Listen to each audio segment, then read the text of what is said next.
I'm here with Congressman Barney Frank, and we're going to talk for a couple of minutes about the sequester actions that are taking place around the country today and the move to repeal the sequester and get a sensible federal budget. Congressman, one of the things that's happening on this Wednesday is that a number of activists are trying to draw attention to the sequester and to try to get it repealed. And you have been for a long time an advocate for cutting military spending and getting a sensible federal budget. How do we focus on that? How do we get the public's attention on a more sensible spending path? Well, I appreciate that, and I'm glad to know I voted against the sequester. I see a lot of people now talking about how terrible it was who voted for it. And if they didn't like it, they shouldn't have voted for it. First, we ought to be clear that the amount of spending reduction in the sequester, I think, is manageable if it's done intelligently, not across the board, and particularly in the military. And what we should be doing is repealing the sequester and instead mandating a reduction, and I think the approach some Democrats have proposed is a very good one, reducing one entitlement that goes to rich people. That's agricultural subsidies. You know, the conservatives talk about entitlements. They talk about Medicare and older women trying to live on $1,500 a month on Social Security. They don't talk about the entitlement, as it is in the law, for some very wealthy farmers, who the bigger their farm is, the more subsidy they get. And you can cut the military, but cut it sensibly. You don't have to lay off Americans working in our industries right now if you were to shut down bases in Germany and other places where we don't need them. If you were to stop increasing a nuclear stockpile that's already too large.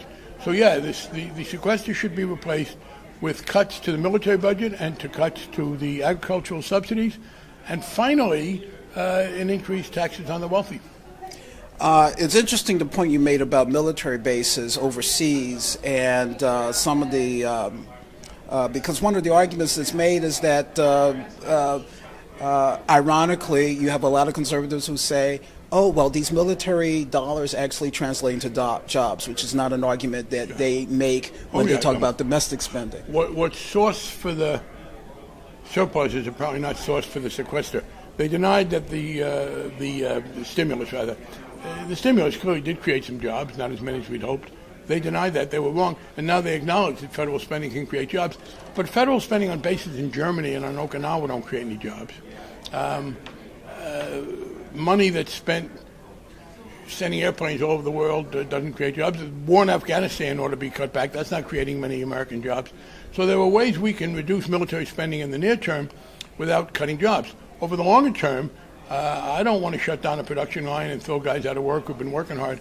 But if we simply said, look, we're not going to sign up new programs, we're not going to put expensive weapons that we don't need into production in the future, then you're not hurting anybody's job. So there isn't any question we can make substantial military cuts. In fact, let me say, even with the sequester, which makes the cuts in an unwise way across the board, all these predictions that we had from some conservatives about how it's going to weaken America, I will predict now that 3 months after it goes into effect, no one in America is going to feel any more vulnerable, nor should they. Let me ask you one final question, and that is about the back-to-work budget from the Progressive Caucus. There's been a big push to get a high vote on that today.